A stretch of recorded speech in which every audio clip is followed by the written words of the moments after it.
Alright, so I've only got 5 minutes of recording time left on my video. I've been doing a couple in a row here, so let's see if I can make this one short and sweet.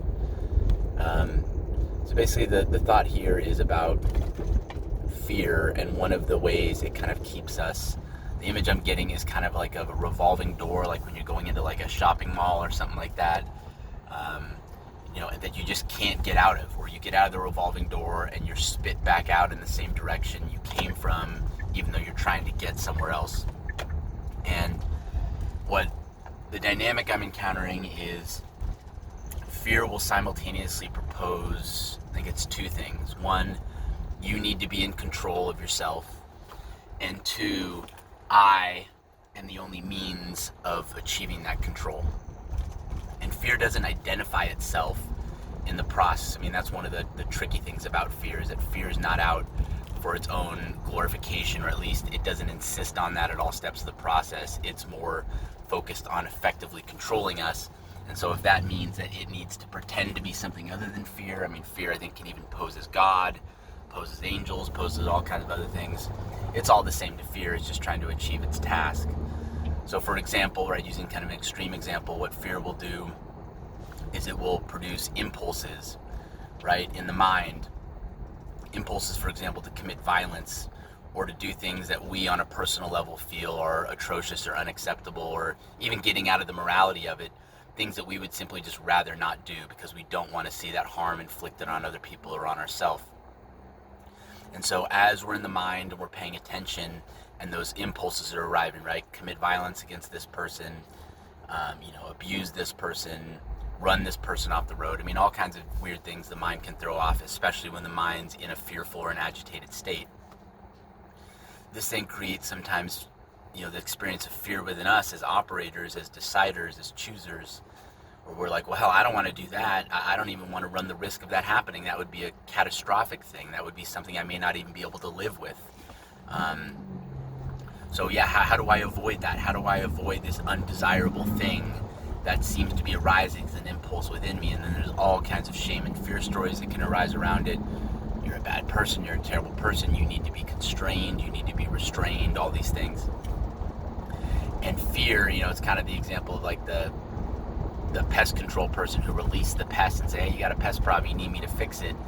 That's kind of the game fear plays, right? Fear then first throws up all these different ideas. Step one. Step two creates these reactive, scarcity-based responses to it, where we're saying, oh my God, this is a bad thing that's happening, that all these ideas are here.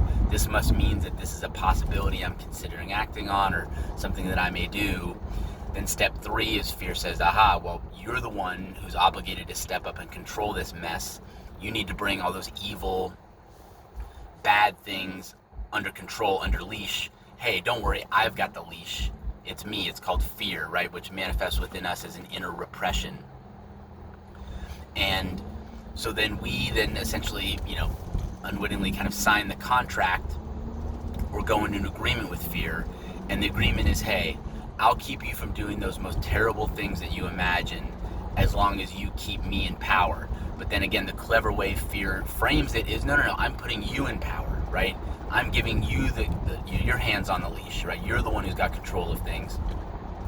I'm actually empowering you to have the life you want, which is a life where you don't do these terrible things, right? Where you don't have these terrible things happen to you or through you. And the sad part about it is, and admiring fear as an operator, the clever part about it is that it comes from a good place within us, the desire to not inflict suffering on other people or on ourselves, to not commit acts of violence, either physical violence or kind of verbal or emotional violence or abuse onto other people. We're like, hey, I don't want to do that. I don't want to be that. And instead of realizing that the solution is just to accept that those arisings are manifestations of fear, to renew yourself in the reminder that you are love, that you don't want to do those things. That's the reason you're reacting to those things the way you are, is you recognize that those aren't something that's not in your path. That's not something that you want to do.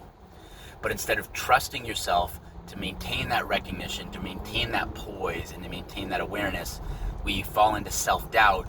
And in that position of self-doubt and a sense of scarcity, we then essentially succumb to or turn ourselves over to fear and say, okay, well, fear, at least stop the worst from happening.